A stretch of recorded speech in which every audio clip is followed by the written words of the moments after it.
So the first thing we're going to talk about is challenges. The story. The story that comes to mind first about challenges is the story about Reb Elimelech of Zinsk and his brother, Reb Zusha. Now they were going through towns and they were trying to help different people.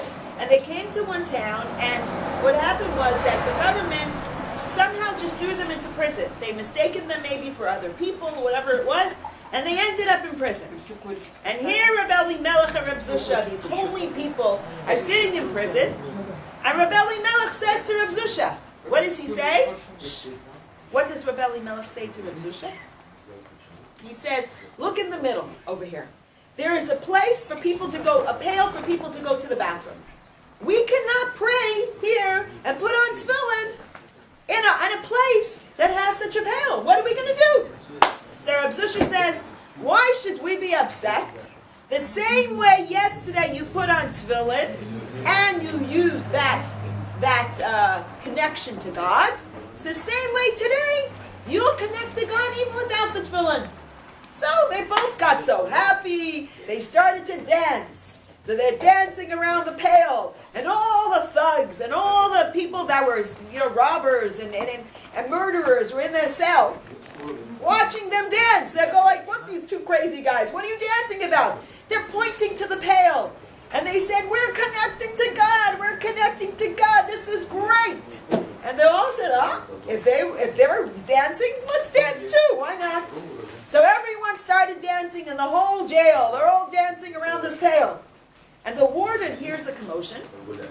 And he comes in and he's like, what's going on here? Why did you guys all dancing? Why are you so happy? What's happening here? So they all pointing to that pail. And the head thug doesn't really understand what the idea of the pail is. So he says, look, the pail. That's why they're dancing. Because they see the pail. And the pail is there. And they're all dancing. And the warden says, okay, you guys are happy? And he pulls the pail out of the room. And he says, okay, that's it. Reb Elimelech and Reb Zusha are so happy now. Now they can go and put on tefillin. So it's just interesting to see that when people have challenges, sometimes you can look at the challenges, oh, it's so terrible, it's a horrible thing in my life. But then you start to think, maybe I can do something different, or I can look at this challenge with different eyes. As the story with the broken pail. This is an interesting story. This is the story of the pail. Another pail. Okay, first we have the pail that was Reb Zusha and Elimelech. What's a pail in Russian? Vidro. Okay, this is the other vidro. Okay? The next story with the next vidro.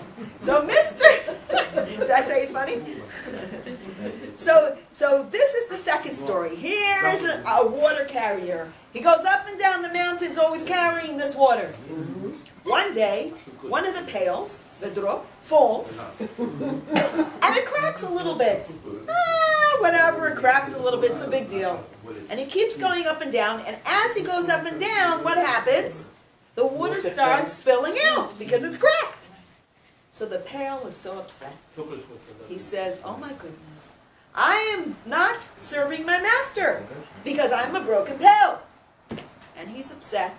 And every day he sees the same thing, more water's coming out. There's a big problem. So a few days later he says to his master, he says, Master, I don't understand. You're carrying me up and down, and you have a broken pail. Why do you still keep me? He says, why don't you do this? You're on the right, and the other pail's on the left. When we go up this hill today, you watch on the right side and see what's going on the right side. And you tell me what you think. So as they're going up the hill, the pail looks out and looks on the right side, and what does he see? He sees beautiful flowers. And so what happened? So the master says to him, you see these beautiful flowers? He says, yes.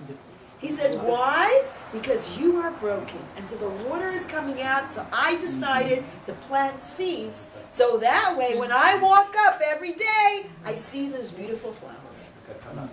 So it's interesting to note that sometimes when we have a challenge, we can look to the right, we look to the left, we don't know what's going on, but somehow, somewhere, there might be something good that's coming out of it.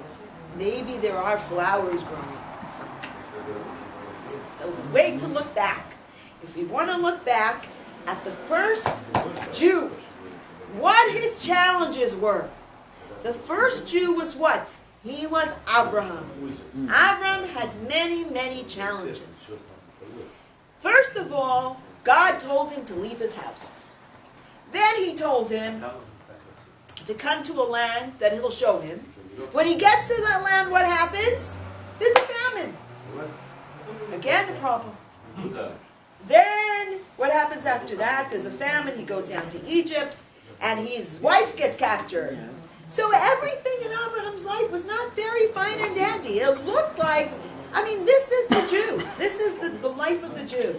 So let's look inside and see, if you look at the first paragraph, it says, "And the Lord said to Abraham, go forth from your land and from your birthplace and from your father's house to the land that I will show you." What does God want from us as Jews? He wants us to go lech lecha. Go to yourself. Go beyond yourself. Don't be just a rational person. Look at a higher perspective. And then, me'artzecha, from your land. Go beyond the people of your land, your social people, the people that you're friends with. What if somebody doesn't like you? You should still be friends with them. Go beyond that problem. Go beyond that argument.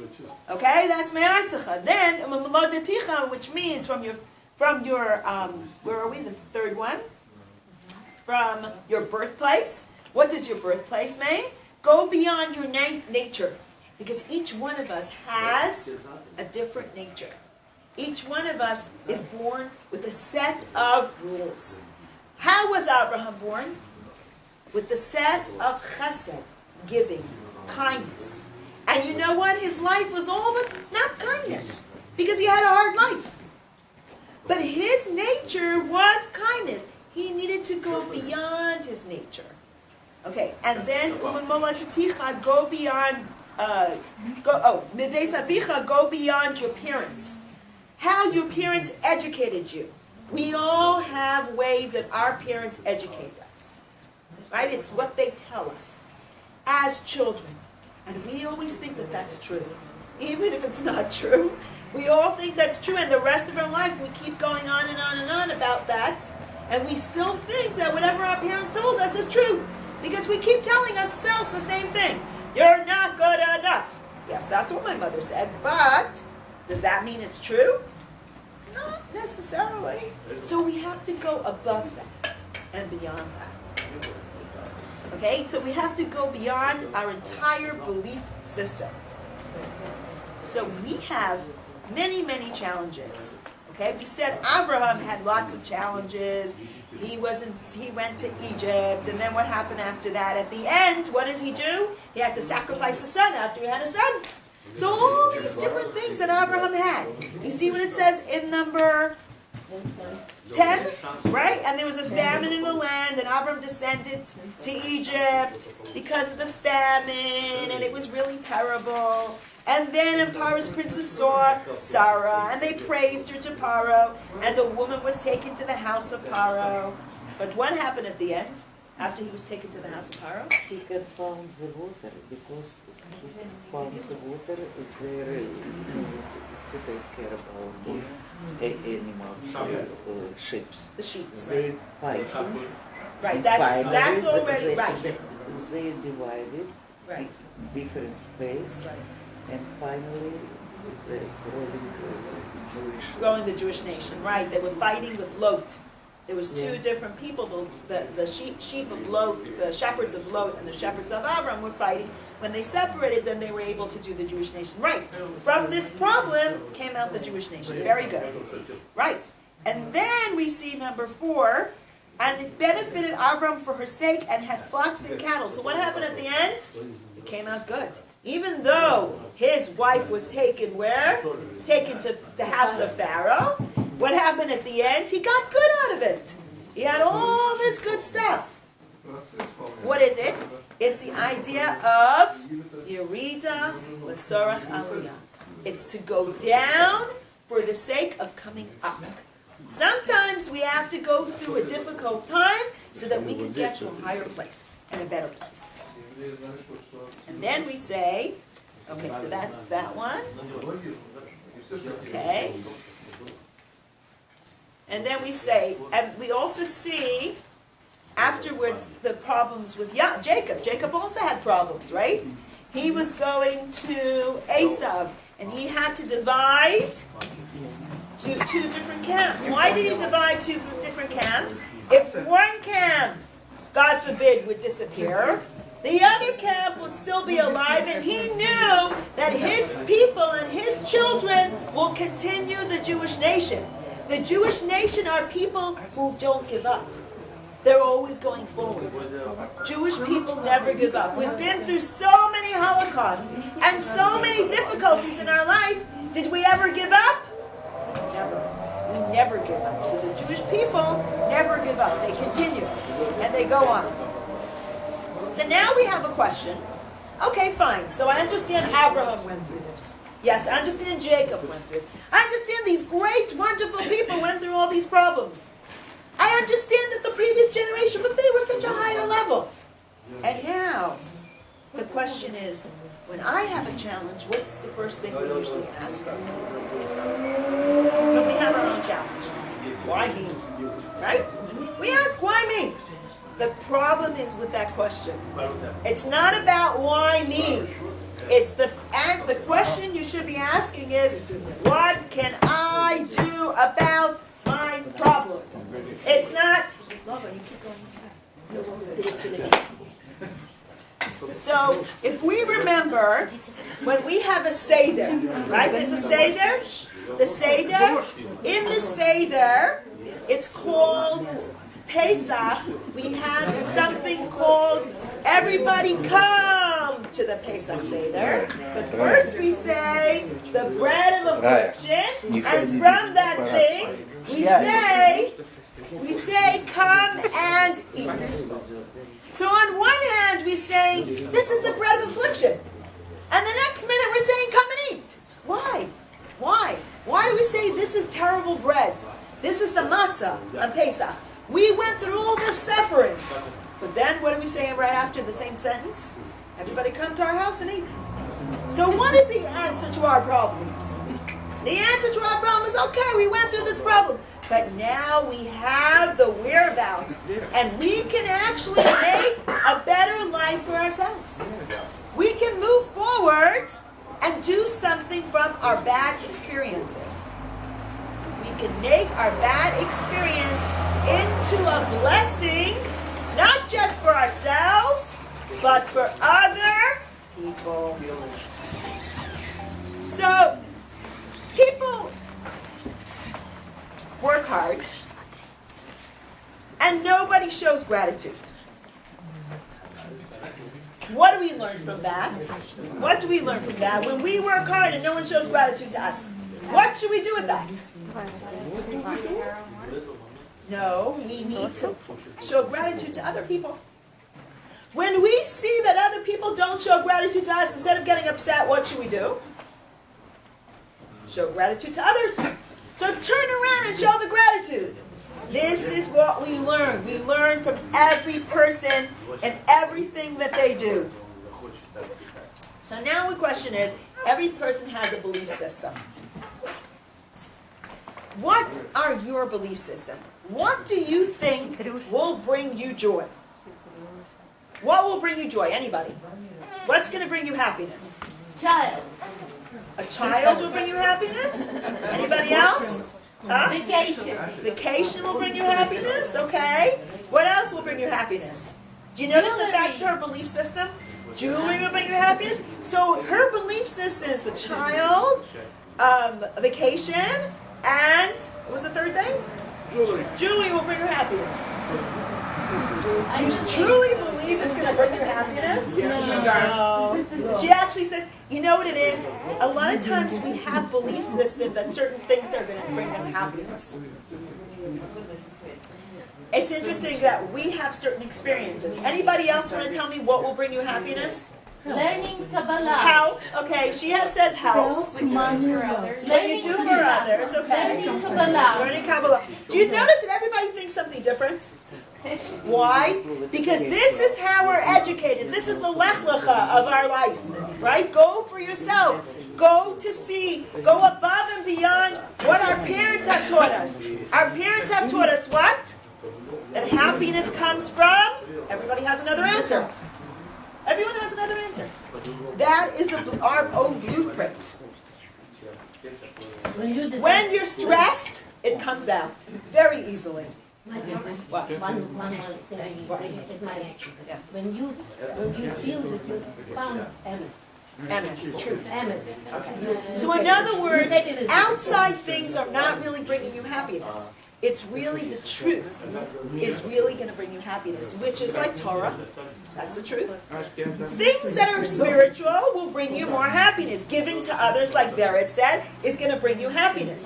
Health will bring you happiness, but what if you're not healthy? You should be upset. And what if you don't have a child? You should be upset.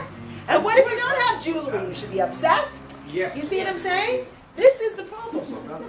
It's just joy is something that we hear from our parents how we should be happy. You need to be happy. Right, of course, you need to be happy. So in other words, change your expectations, lower your expectations, and guess what? And appreciate everything that's around you, and then you will definitely be happy. So it's like so we think that selfish things will make us happy, like all those things that we All the things for ourselves. I want blah, blah, blah, fill in the blanks. Right.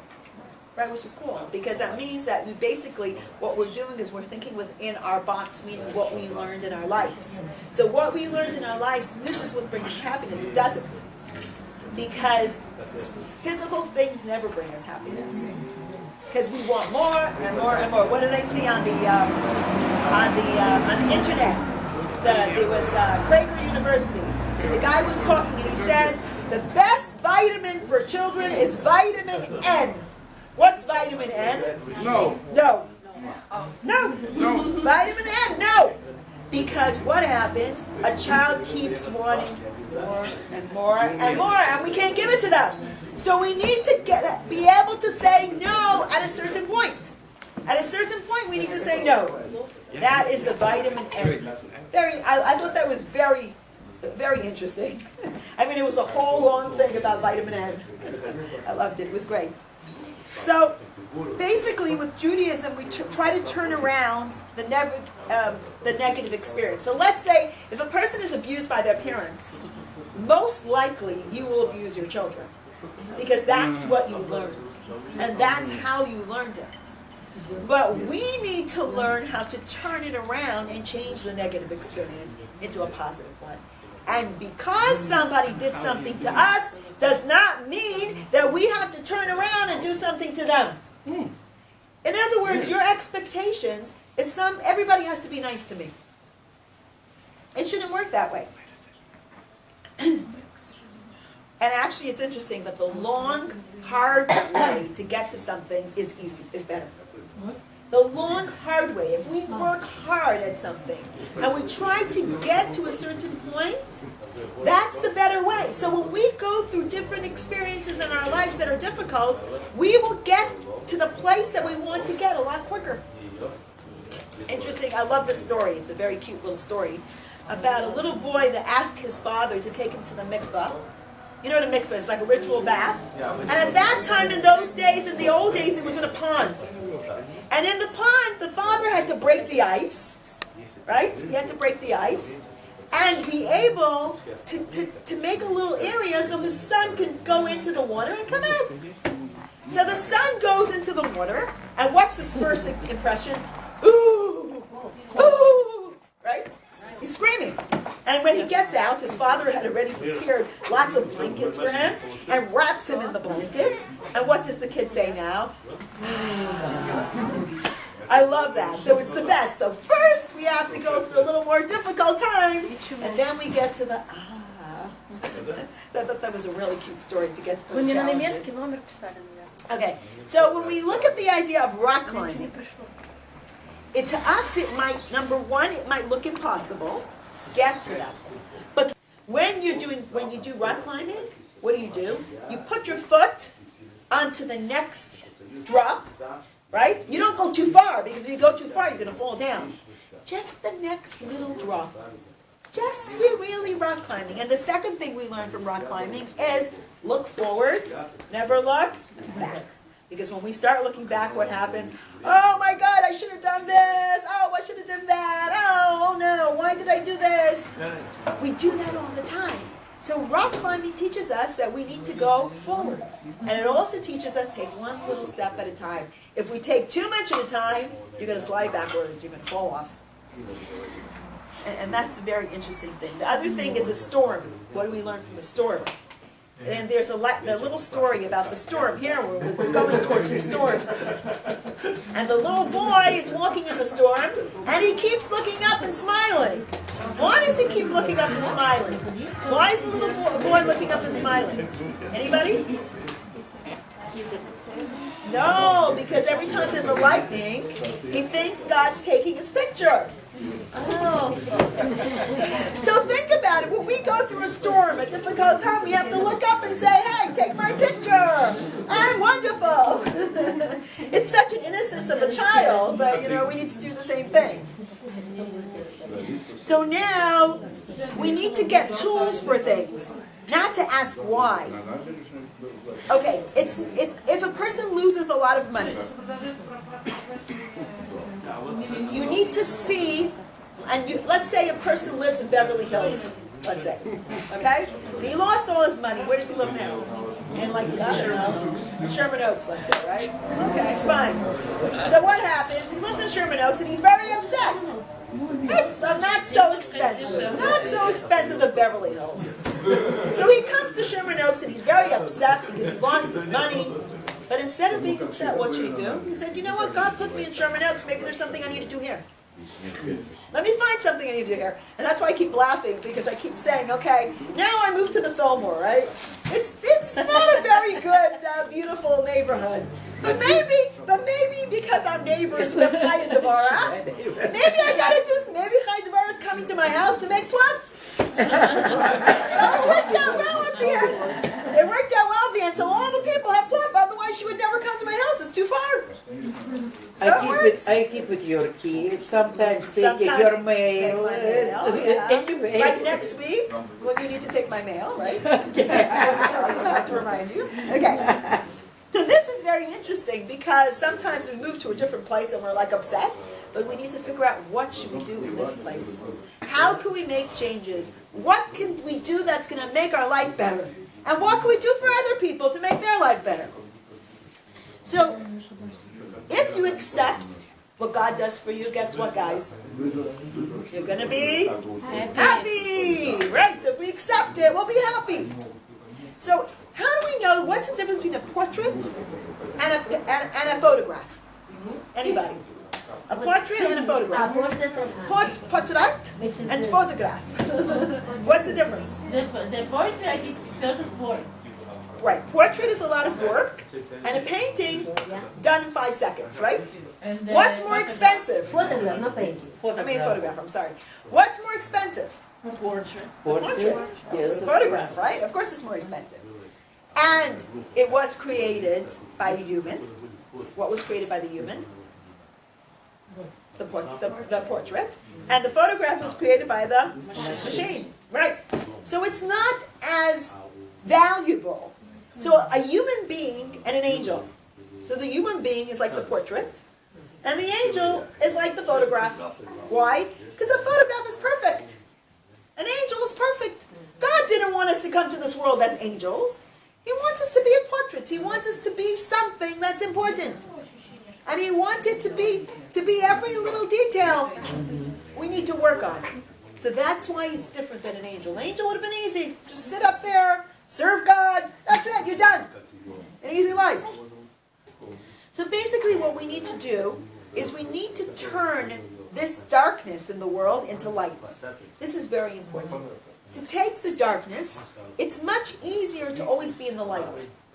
But when we are in the darkness, it's hard to turn it into light. But we all can do it. Shlomo HaMelech told us, Yisrael ha'or min ha'choshech. The light, this is the light through the darkness. Through the darkness we get to the best light. Okay, if you have, so the example is the example of all this idea to take the darkness into the light. What is it? One example, which is an interesting example, is if somebody's a nudnik and you can't stand them and they're working with you, what do you need to do? Continue working. Continue working. Who cares? Let him be a nudnik. Why do you need to listen to him even? Also, interesting thing is if people are talking in shul, shall I like this example? If people are talking in shul, maybe God wants you to focus more. He's testing you. He wants you to focus more. That's why they talk. That's why these people are talking in shul. So you shouldn't be upset that they're talking. What you should do,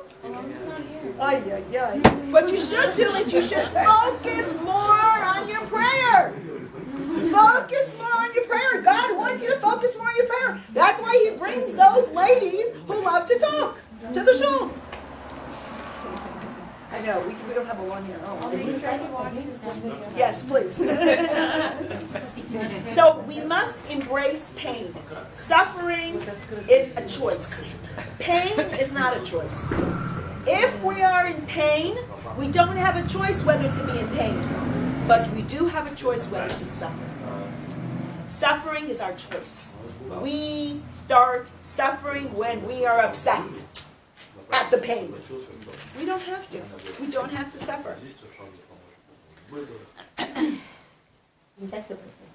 Okay, so there's a funny story about the whole world. In 3 days, they claimed that the world will be underwater. One priest comes up and he says to everybody, guys, you need to repent. You need to turn and become better and better and better. And then the minister comes up and says, guys, come on. We need to do better. We need to do tshuva. We need to repent. We need to remember all the good things that we did before and start doing them. The rabbi gets up and says, guys, listen. We have 3 days to learn how to live underwater. So that's perspective. That's perspective. That's definitely perspective. Elie Wiesel one time said that Adam, his 2 children, one was killed and one was a murderer. What is he going to do? This is horrible. This is horrible. Adam. One was killed and one was a murderer. What did Adam do? Did he sit back and watch the world fall apart? Did he get upset? Guess what he did right after that? He decided to have another child. So he had a 3rd child, Chase. So the interesting thing is, we need to learn with Adam. Adam had these 2 children, not so good. He had a 3rd one. That's it. That's why when people But where is guarantee another child will be better than the one who killed? Yes, No guarantee. definitely. It's a beautiful thing to do because at least they don't get stuck Every with that parent only would like man their that child. children to be perfect and never kill anyone. So Joseph Eckstein had 4 children die of Tay-Sachs. What did he do? Did he just sit back there and be upset? No. He opened a new organization called Dar Yesharim. This is an organization that they test people for genetic diseases. And so therefore, no more children will die of these genetic diseases. So if 2 people have it, they don't get married. He usually tests them before they even go out with each other. That way they can see which one has which diseases and don't marry the one that has the same disease as you do. And so this way he moved forward in his life. He lost his children, but he gave to the world something more important. Joseph Eckstein lost 4 children. Is it Joseph? Is it Joseph? Yeah, you don't know. No, you don't know. He lost 4 children to Tay-Sachs. So what did he do? He made this special thing. Everyone in the religious community uses this testament. So they give you a number, and every time you want to go out with somebody, you give it your number, and the guy gives them the number, and the girl gives them the number, and they check if you're compatible. And if you're compatible, you go out, and if you're not, you don't. So you don't bother going out with a person. No. Dar Yesharva is a testing. It tests for genetic diseases. So if both sides have the genetic disease, their child will have it. If only one has it, the other one doesn't, it's fine. So you have to see whether 2 people are compatible. And therefore, you should know that their Tay-Sachs almost doesn't exist anymore among Ashkenazic Jews, because they do this testing. You want to say he did after what happened? Yes. He did a mitzvah. He did a mitzvah. He gave to the world. He gave to the world. This was the idea. God has a bigger dream for all of us than we have. We think we know what our dream is, what we're going to do in this world. God has something even bigger. We don't even know. We have to show our commitment to God, and then God, in the end, will give us good. First, we need to show our commitment. So be happy. Everyone be happy. And then think about all these challenges in your life and what you can do with them. And then that will bring you, and happiness will come knocking at your door. Say it again. If you make the best Out of challenges, then happiness will come knocking at your door. What if somebody's life, not mine, but if somebody's life is continuous chain of challenges? There are plenty of people that go through challenges. There are people that were in the Holocaust, God forbid, and they came out of those challenges, and they brought so much to the world. You'd be surprised. So when I look back at those people, I see that my challenge is nothing compared to them. And that's the only way to look. By looking at examples.